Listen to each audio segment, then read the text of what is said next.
A origem da Terceira Internacional está indissoluvelmente vinculada à Revolução de Outubro de 1917, na Rússia.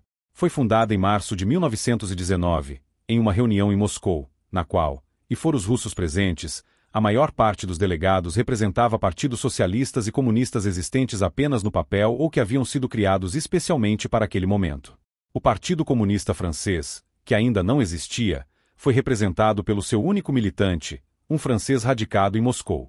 Um outro, norte-americano, que residia há algum tempo na Rússia, falou em nome do Partido Trabalhista Socialista Americano.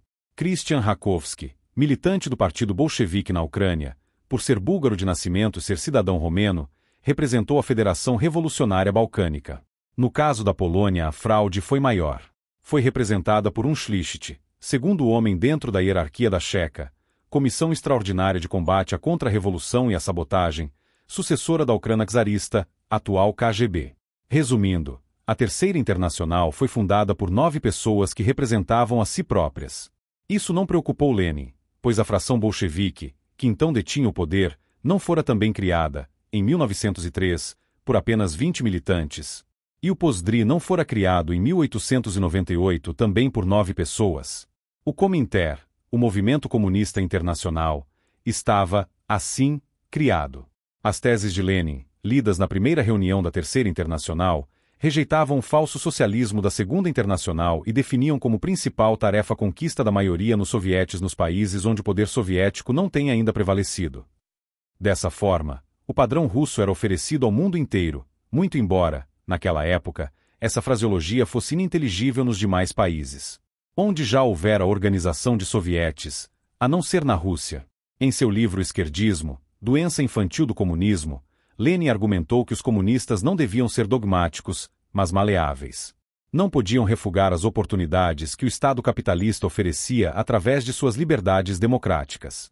Assim, não deveriam rejeitar a oportunidade de utilizar os parlamentos burgueses e trabalhar dentro dos sindicatos. Se a ocasião favorável se apresenta-se, eles, então, poderiam unir-se num só bloco ou até mesmo ingressar nos partidos socialistas existentes. Afinal, os bolcheviques, a despeito de sua hostilidade aos mencheviques, não haviam convivido no mesmo partido, o Pozdri, Partido Operário Social Democrata Russo, e embora condenassem o parlamentarismo, não haviam participado das eleições para a Duma e para a Assembleia Nacional Constituinte, que funcionou apenas um dia.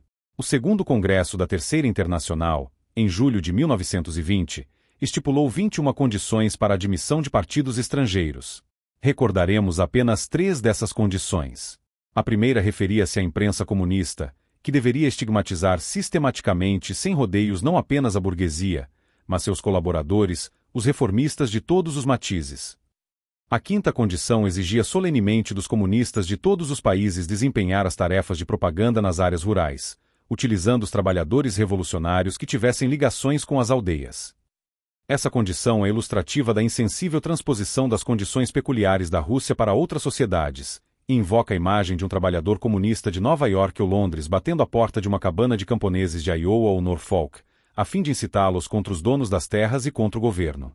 A 14ª condição impunha a necessidade de expurgos em cada partido para livrá-los de elementos da pequena burguesia, daí não se poder precisar qual a principal tarefa dos comunistas em nível internacional, se o combate ao capitalismo ou aos antigos camaradas socialistas. Essas 21 condições se notabilizaram por uma omissão, pois entre vários deveres impostos aos partidos irmãos, nada foi dito sobre a luta pela melhoria das condições de vida dos trabalhadores. A preocupação era apenas com a tomada do poder. Lenin não participou do Congresso de Fundação da Terceira Internacional, o que permitiu que o comissário de Assuntos Estrangeiros, Chicherin, cerimoniosamente explicasse aos exasperados governantes ocidentais que o Cominter era uma instituição privada, uma sociedade civil sem fins lucrativos, como se diria hoje, por acaso sediada em Moscou, mas sobre cujas atividades o governo soviético não assumia qualquer responsabilidade. Pouco tempo depois o Partido Comunista Brasileiro, recém-fundado, seria admitido como membro da Terceira Internacional, hoje Movimento Comunista Internacional ou Sistema Socialista Mundial, como dizem os documentos do 7º Congresso do PCB, aceitando, portanto, as 21 condições. A Terceira Internacional foi dissolvida em 10 de junho de 1943, por decisão de Stalin, a fim de facilitar as negociações com Churchill e Roosevelt, com o objetivo de assegurar a derrota de Hitler.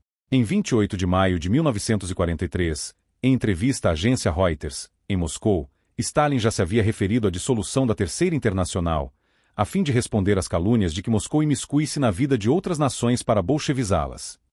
Analisando essa argumentação, verifica-se que Stalin limitasse a suprimir o que não passava de uma calúnia, ou seja, suprimiu algo que não existia.